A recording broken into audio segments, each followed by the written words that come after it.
what her husband Elimelech did was outside of God's will.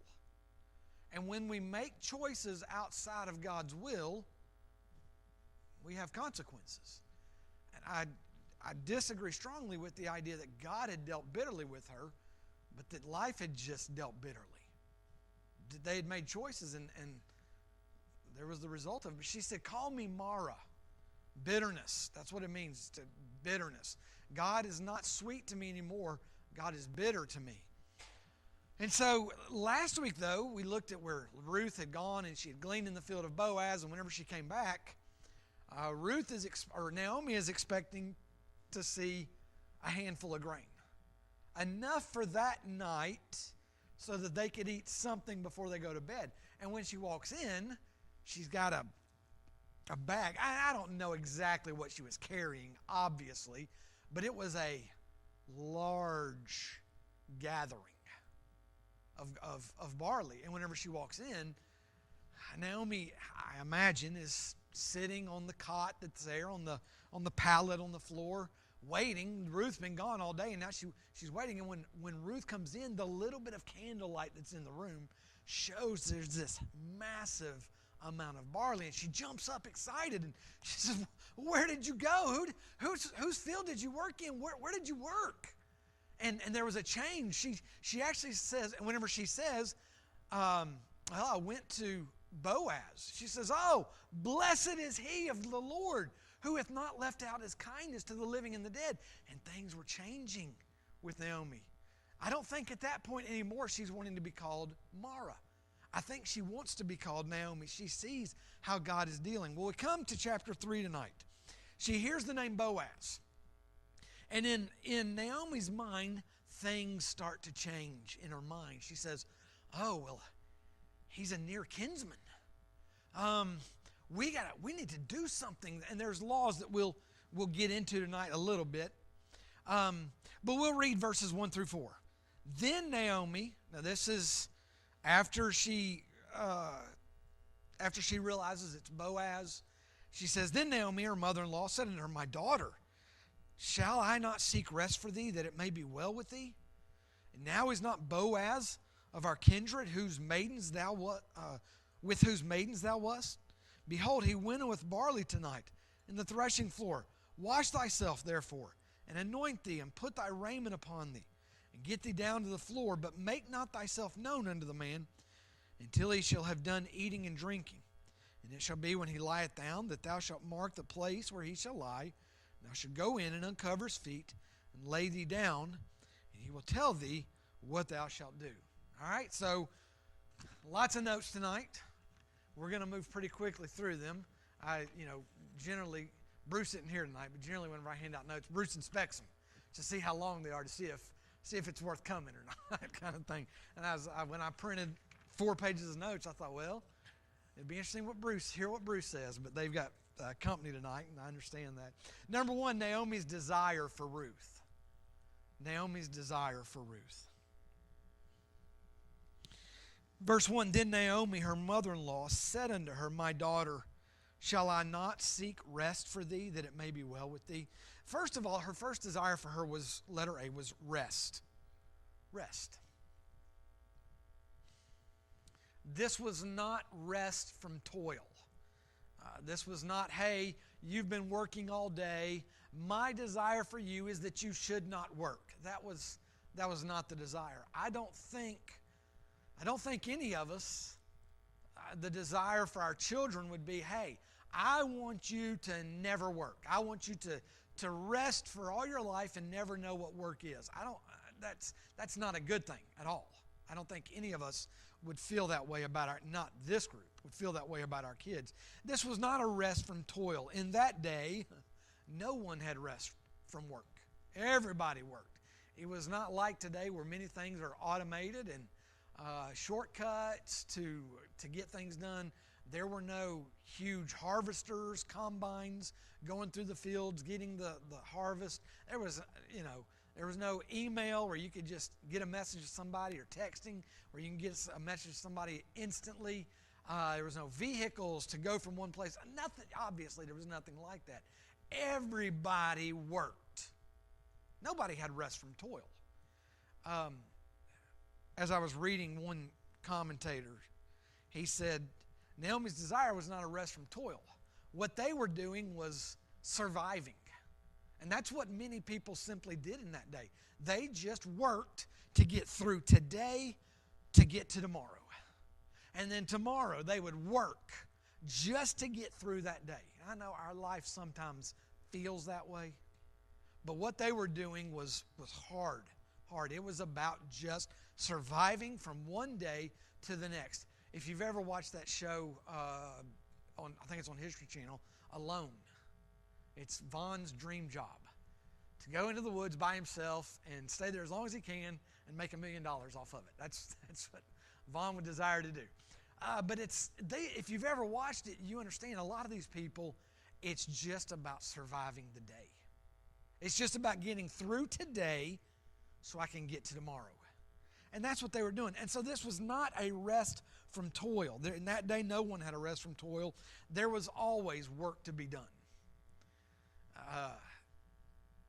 The preparation of food was not as easy as it is now. The cooking of food was not as easy as it is now. The living in a home was not as easy as it is now. Sometimes we think, my goodness, does it ever end? You live in a house and you got wiring needs to be taken care of, the sink's leaking, or the yard needs to be mowed, or the roof's leaking, whatever it is. Can you imagine living in what they lived in? I mean, it was a thatched roof hut probably, something like that. There was always stuff to be done. Neither Naomi nor Ruth were of a welfare mentality. Whenever she said to Naomi, I desire rest for you, she wasn't saying, I desire to get you somewhere where you never have to do anything and somebody just takes care of you and you just sit back and relax. That's not what she's saying. That's not the word rest here. Okay? Let's get into the word rest. Number 2, the word rest. It is the Hebrew word manoach or manoah. The word Noah means rest, or Noach. In the original Hebrew, it would have been Noach, would have been Noah's name. The word Noah means rest. She did not use the word Noah. She did not say, I desire Noah, that idea of rest for you. What she was saying is, whenever you add the ma to it, it changes it to the place of rest. And Jesus is our manoach, our manoah. He's our place of rest. Adding the ma to it changes it to the place of rest more thoroughly. It refers to a place of security.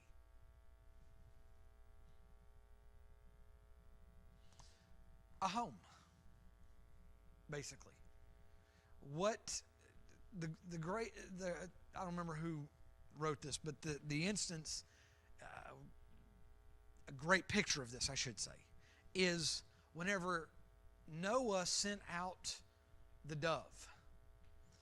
The Bible says it was looking for a place of rest, or it was looking, what's the word? I can't remember what the word is. Not rest, it's solace, solitude, something like that. Well, what the bird had in the ark was a place of solace, solitude, rest. The bird had that there, but it was a temporary thing. What Noah's desire for the bird was for it to find a permanent rest. And that's exactly what's happening with Naomi and Ruth. Naomi sees what Ruth has. Sure, she's living with Naomi, but that's not what Naomi desires for her. She doesn't desire that temporary dwelling. She desires a permanent, a manoah, a permanent place of rest or a place of security. Number 3, Naomi's desire was the same as it was in chapter 1, verse 9.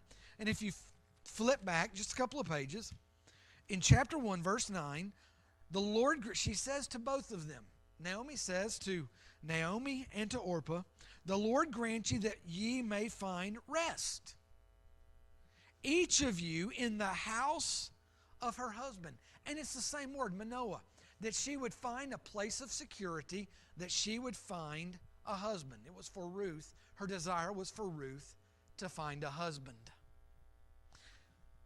It's a very selfless thing, really, that there is some selfishness to it, I guess. We'll get to that. But really, it's a selfless thing. Because what had Naomi or Ruth done that day? If we take this as the same day, which I think we can, if we take it as the same day, what had she done that day? She had gone and worked and provided for Naomi. She had gone and toiled and harvested what she had not even sown, but she brings home enough to make food. Well, when she says, I desire rest for you, a permanent place, she's getting her out of the house. Now, there will be rest for Naomi in that, but she wants rest for her. Second of all, let her be best.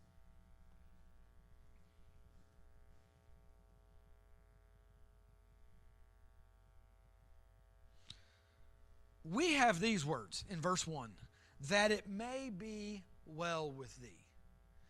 In the English language, we can take that to mean a lot of different things. We could take it to mean good health. We could take it to mean good financial success. Did I miss a word? Okay. I didn't mention specifically. Okay, yeah. Letter B is above best, is to find for Ruth to find a husband. Okay.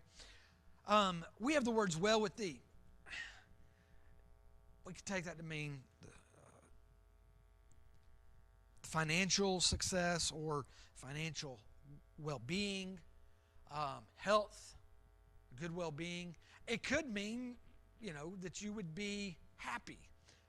This is not about a feeling. It's not just, hey, I want you to be happy. Number 3 is this is not about happiness. This is not about happiness. We sometimes hear people say, well, I just want you to be happy. And I understand the sentiment of that. The sentiment is, I want you to be content with what you do. But sometimes that can be taken to an extreme. I just want, and then you'll hear parents say sometimes, I just want my kids to be happy. Yeah, I want my kids to be happy. I do.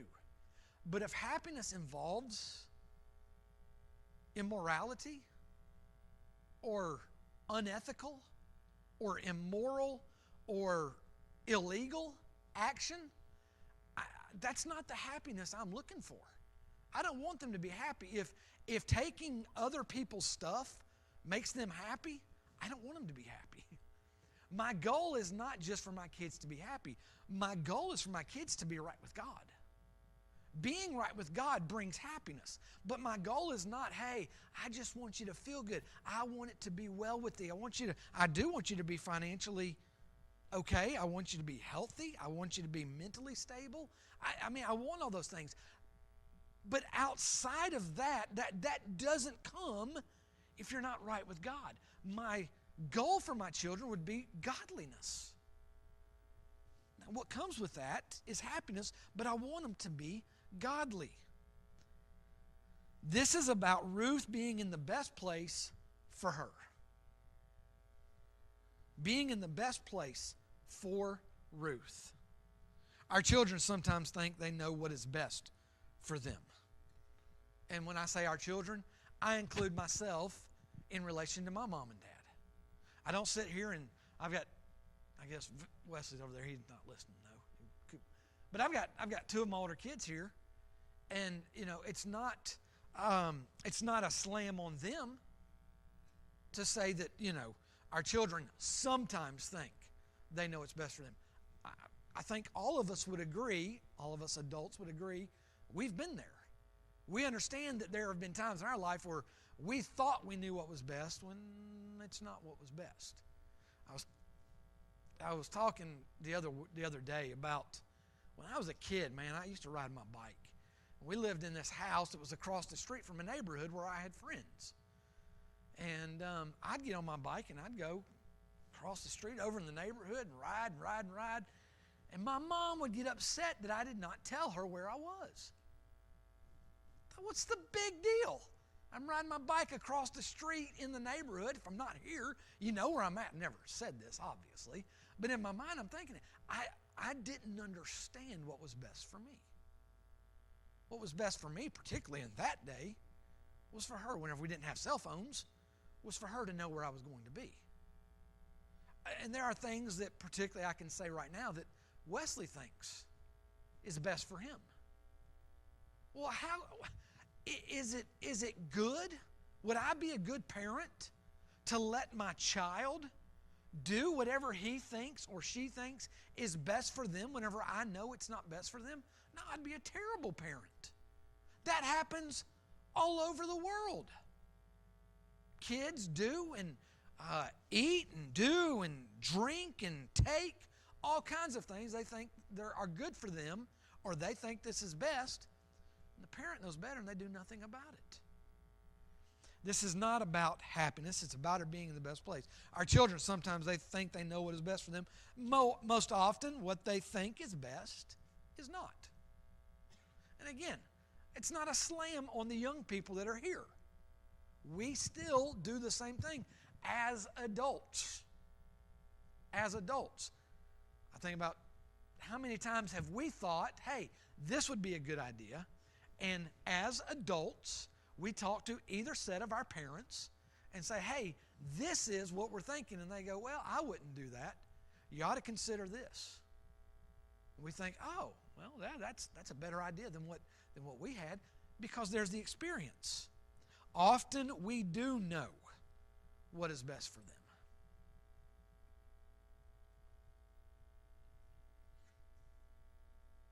And we never see Ruth arguing about what is best.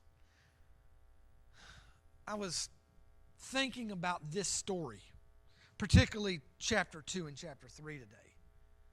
And really, when we get into chapter 4, this idea continues. In Ruth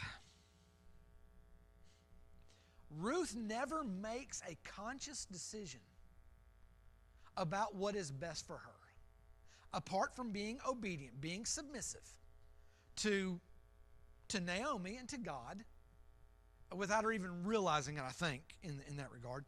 The only conscious decision Ruth ever makes about what happens to her, because she's led, I believe, by God to go to the field, and then she comes back and Naomi says, hey, this is what you need to do. She submits to it, and then Boaz says, hey, this is what you need to do, and Boaz says, but I've got to go do this first. The only conscious decision she makes is, your God will be my God. In the story, it's an amazing thing that with all of this that happens with Ruth, she never, outside of being obedient, she's obedient, she's submissive. Outside of that, the only thing she ever really makes a decision about is, I'm going to go with you, and your people will be my people, and your God will be my God. And it is that submissiveness that puts her in this position, that brings this story about, really. And I may be a little ahead of myself. I'll come back to that again at another time. Number 2, Naomi's description of Boaz.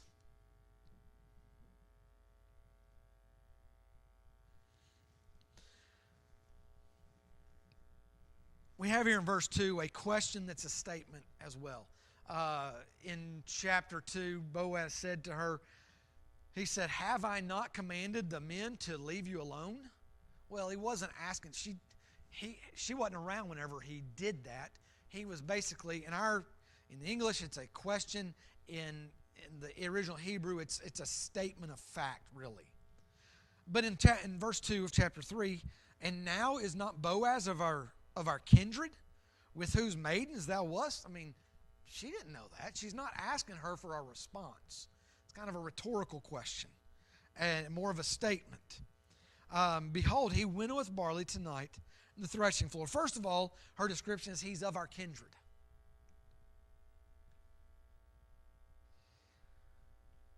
And we've talked a little bit about this, but Ruth may not have known what this really meant. She was from Moab, okay? The law that Naomi is referring to, without saying it outright, without saying, hey, this is the law The law she's referring to was a Hebrew law. Naomi understood. Now, she said, is not Boaz one of our kindred? Ruth may have been, yeah, I guess. What does that matter? Doesn't matter to me. Have anything to do with me. What does that matter? But Naomi understands exactly what this means. It meant a new life for Ruth. At least it has the potential. If things were to go, and it does, we know, because we've read the story, we know it goes the way that Naomi expects it to go, the way she wants it to go. But in the moment, think about it in real time. She's saying, oh, he's one of our near kinsmen. He's one of our kindred. She's got an idea in her mind, but she doesn't know if it's going to work the way she wants it to work, the way she hopes it'll work, the way she expects it to work. But if it worked out, it meant a new life for Ruth. Secondly, it meant a restoration for Naomi.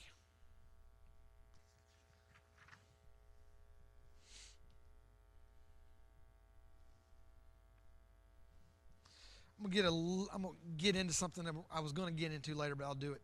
I'll do it now. If you go to your last page, I think it is your last page.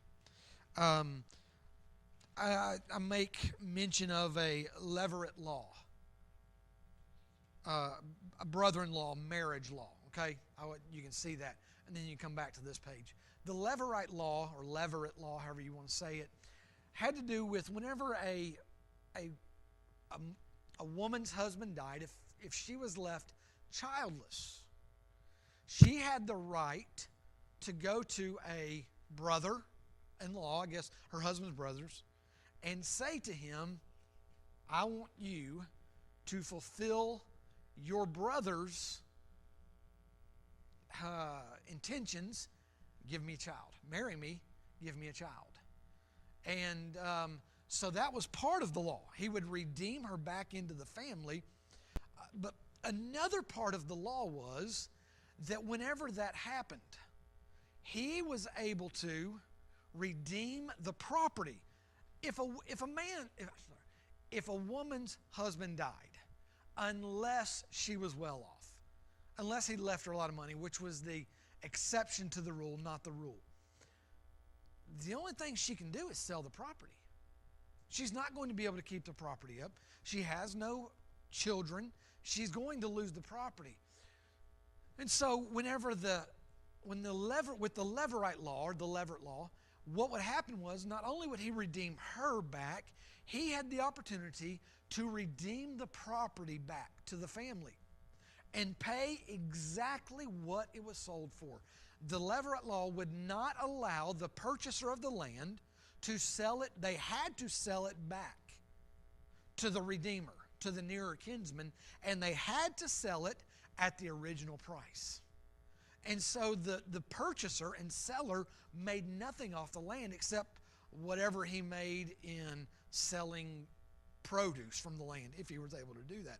And so there was no exchange. And so what it meant for Naomi was, if Boaz does this, he can redeem back to our family the property that we lost when we left Bethlehem. And so it was a big deal. It meant life, a new life for Ruth, and it meant restoration for Naomi. I'll give you a little side note, okay? We'll get into this in several weeks. There was a nearer kinsman. Boaz knows this. We don't know what his intentions were from the beginning. I think he was interested in Ruth. I think that he would be, we do know he wants to redeem her back, but he knows this, that there was a nearer kinsman. Now, it seems that if Naomi knew that Boaz was a kinsman, but he was a more distant kinsman, doesn't it seem logical that she would know there's a nearer kinsman? Okay, so she knows that she had to have known that there was a nearer kinsman. However, I think this, and this side note is conjecture, I guess, assumption. She had to have known that he was there, but she also knew, let her be, that he was not the kind of man that Boaz was. And we've already seen the kind of man Boaz is. We will see the kind of man that the nearer kinsman, we don't know his name, is in the next chapter. Boaz is a gracious, merciful, loving, kind man. Now, he's a warrior. He was one of the town's heroes. He was one of the town's elder statesmen. I don't think he was an elder man, but he was one of the men on what we would call the city council. And he was a kind man. And this other man, the nearer kinsman, we'll see later, is not really the kind of man that Boaz is. So we see that about him, the kinsman. He was kindred. Letter B, he winnoweth barley tonight. I don't think that this was days later. I got to thinking about it today, and I wondered, from the end of chapter 1, verse 22, so Naomi returned, and Ruth the Moabitess, her daughter-in-law, with her, returned out of the country of Moab, and they came to Bethlehem in the beginning of barley harvest. Okay? From there to chapter 4, verse 12 and 13. So Boaz took Ruth after he goes to the nearer kinsman, and we'll get into that later. I wonder how much time had passed. It seems like she gets up, chapter 2, and she says, I'm going to go to wherever I find grace in somebody's sight. I'm going to work there. It seems that she works all day, comes home, Naomi sees her and says, Boaz is near a kinsman. Okay? Tonight, he winnoweth barley. It seems like it's that same exact night. She says to her, to clean up and all these things. But let me, I'm getting a little ahead of myself. Let me back up. He winnoweth barley tonight. It is improbable that Naomi had made effort to find out where Boaz would be that night. I don't believe that it was the kind of thing where Ruth came home and then Naomi goes out into the city and says, oh, where's Boaz? Where's Boaz? Where's Boaz? It seems like this is boom, boom, boom. One event right after another. And so she says he went with barley tonight. Well, it's improbable that she made effort to find where Boaz would be. It is more probable that she knew the kind of man that Boaz was, that he would be working with his servants. I mean, that's what a good farmer did. Even if he had hands working for him, he went to make sure that it was done right. He didn't want to get the barley ready to sell or whatever and it be improperly winnowed. He wanted to make sure that it was done right, and not only that, he wanted to make sure his servants weren't skimming, taking barley that they weren't supposed to take. He may have provided barley. We don't know that for sure. Knowing the kind of man he was, he might have, probably did. But he wanted to make sure they weren't stealing from him. And so he goes, and knowing the kind of man Boaz was, she could confidently say, Boaz is winnowing tonight. So go. And then we come to number 3, Naomi's instructions to Ruth. Chapter 3, verse 3, wash thyself, therefore, and anoint thee, and put thy raiment upon thee, get thee down to the floor, but not make thyself known unto the man until he shall have done eating and drinking. And it shall be when he lieth down that thou shalt mark the place where he shall lie, and thou shalt go in and uncover his feet and lay thee down, and he will tell thee what thou shalt do. So our instructions to Ruth, number 1, are letter A, to clean up. And I think this is the same night. And Ruth's been working all day in the field, okay? She didn't have deodorant to wear before she went out that morning. She was not working with farm, modern day today farm equipment that, were kind of hands off on things. She was working. I mean, she was hands on. She was covered in filth. And so she says, wash the filth of your work off of you. She tells her to wash the filth off of her. She tells her to adorn herself with perfume. Says, hey, man likes a nice smelling woman. Put some of that perfume on. He'll like that. And she says to dress in her best. Now, the way it reads in our Bible says, get thy raiment upon thee. Ruth was not standing there undressed. She didn't work all day undressed. What she's saying is, put on your best clothes, your Sunday go to meeting clothes. Get your good clothes on. Because you're going to present yourself a certain way. Clean up. Put on the perfume. Smell good. Dress your best. What she's doing is to present herself as a bride adorned for the groom.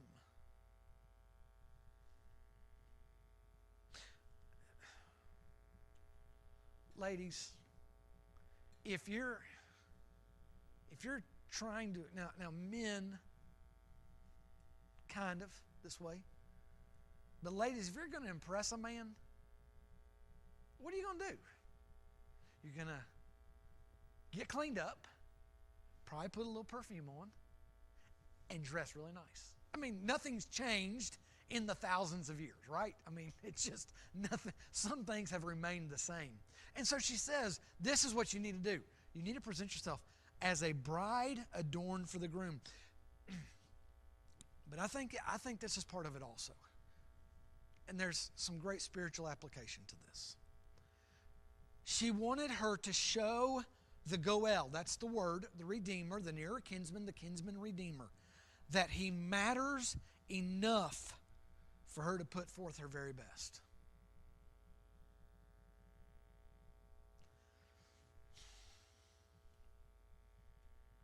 There's no requirement on the church. There's no requirement for us to dress a certain way. There's no Joy Baptist Church dress code. We don't have one. There's no requirement. There's nothing that I've seen in the bylaws of the church that require me to wear a shirt and tie on Sunday morning, a suit and tie. I have not read that. There's nothing that requires our Sunday school teachers to dress a certain way. But I think there's a great application here, a great lesson to learn. That whenever we come to our Redeemer, and I'm not talking about for salvation, I'm talking about when we come to present ourselves for worship, that we ought to come with our very best. That we ought to come saying, hey, you matter enough to me that I'm going to get cleaned up. We're not looking to impress God. I'm not talking about trying to impress God. That's not it at all. Because God sees our heart. We see the outward appearance. God sees our heart. And if I show up in a suit and tie just to impress God, God's not impressed. Because He knows my heart. It's not about what I wear. But when I come, to me it's exactly what the children of Israel did. Whenever they had nationwide, when they worshiped as a nation, they didn't have access to baths like we do. They didn't just go home and say, hey, I'm going to go jump in the shower real quick. No, taking a bath or a shower was a job. It was work for them. But whenever it came time for corporate worship, you know what they did? They cleaned themselves up. They got themselves physically prepared to worship. And that's part of what she's doing here, is that she's saying to the Redeemer, you matter enough that I'm going to make an effort to clean up. I think there's a great application for us. She tells her to clean up. She tells her to hide herself. We don't know exactly what this is for. It doesn't spell it out. And so I give you some possiblies. Possibly that she might not be a distraction from the work. We've already discussed this. Ruth was probably a good-looking woman. She was a beautiful woman. And in her work clothes, she was pretty enough that Boaz said, who's that? I want to get to know that one. Who is she? Well, now she's gone home. She's cleaned up. She's adorned herself. She's put on the nice clothes. She probably is gorgeous. And Naomi says, hide yourself. Don't be a distraction. So it's possible that she didn't want her to be a distraction, and possibly to avoid ridicule from the servants and maidens. We know how people are. We know how people are. Ruth shows up, and she walks into the room, and somebody notices. Somebody says, I think I know who that is. That can't be her. That can't be that maiden, that woman from Moab. Why is she back here dressed? She thinks that she's going to win Boaz over. This is rich. Hey, come on, let's go. Hey, Ruth, hey, what are you all dressed up for? Why are you? You know how people are. And just mean-spirited. And particularly with Ruth, as we've seen, Boaz address his servants, do not give her a hard time. Reproach her not. After they said, oh, that's that Moabite girl. She's the one that came from Moab with Naomi. He said, leave her alone. Don't reproach her. Imagine now if she shows up dressed up, thinking she's got a chance with the master, the lord of the property. Oh, man, imagine what they might have done. So it's possible that she was trying to avoid ridicule from the servants and maidens. Let her see to lie at his feet. This is an odd thing and we'll talk about it in the next week or so, about the actual what happens when she comes in there. But this is not some kind of sexual advancement on Boaz. This is not a thing where Naomi says, all right, you need to seduce him. So get dressed up, look pretty, smell pretty, go in and make him fall for you and have to commit to you. That's not what it's about. This had to do with an indication of her intentions under that levirate law, marriage law. The law required that the widow claim the right. The law did not give the brother-in-law the right to say, hey, you're a widow, now I'm going to take you. It wasn't for the man, for the brother-in-law, to decide. It was up to the widow. It was the law required that the widow claim her right. It was interesting. I was reading somebody's, I can't remember exactly who it was. I read a lot of different things. Their description of this law, and they were talking about how whenever he said, oh, I know who it was, J. Vernon McGee. He was talking about, imagine if you're the Jewish brother. You've got 4 brothers, and a new family moves in just up the road, and your brother goes off one evening. He goes off in that direction, and everybody wonders, where's he going? What happens over the next several nights? And they begin to question. They find out that he's going to see this girl, the daughter of the family. And so they all begin to take interest in what kind of woman is she? What kind of girl is this? Because if there's something wrong with him and they get married, then she has the right to come back and say to them, hey, you're supposed to marry me. And so whenever one man started dating a girl, they all kind of dated her, because if he died, then she could come back and claim the right on them. Interesting thing. The brother-in-law could not claim the right. But once she claimed it, it was shameful for the man to refuse. It's an interesting law. It's a very difficult thing to deal with sometimes, I could imagine. If he did refuse, she had the right to, and we'll get into this, to take his shoe from him, and that has to do with rights. It has to do with giving up rights. She had a right to take his shoe from him, which is kind of weird, but then she had the right to spit in his face. Interesting law. I mean, that I guess is there any greater sign of humiliation than for somebody to spit in your face? I mean, we use that phrase as a sign of disrespect. Oh, it's like he spat in his face, or she spat in his face, or whatever it is, we use it as a sign of disrespect. And so if the brother-in-law refused her right, she claimed the right and said, hey, I'm here for you to claim, to claim your brothers. And he said, no, I don't think so. I know what kind of woman you are.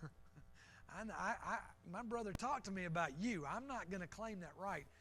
She had the right in front of the city to get the city together and take his shoe off, which is kind of weird, and then spit in his face. I would pay money to see that. I would. And so it was an indication, lie at his feet. Okay, it was an indication of her intentions under the Levirate law, and then it was a sign of submission. What do we always is not the best word, but often, what do we say whenever we come to worship Jesus? Where do we worship? At his feet. We come to worship at the feet of Jesus. Now, we know we aren't literally coming to the feet of Jesus here, but one day we will come to the feet of Jesus. In heaven, we'll worship at the feet of Jesus.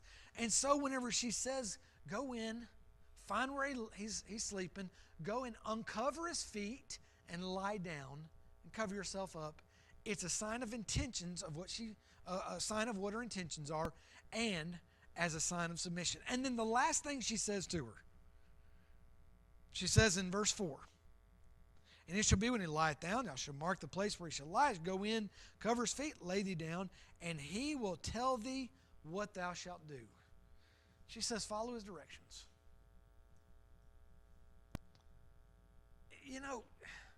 Ruth, I come back to this, Ruth never really made a decision about anything except to obey.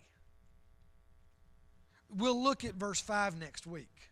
And she said unto her, Ruth said to Naomi, all that you said to me, everything you've directed, I'll do it. We'll get into that next week. Lord, I thank you for your word. I thank you for the stories that you give to us.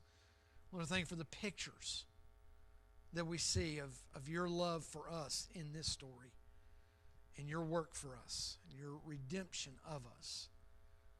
Lord, I pray that we would take the spiritual applications, the applications of worship and telling the message,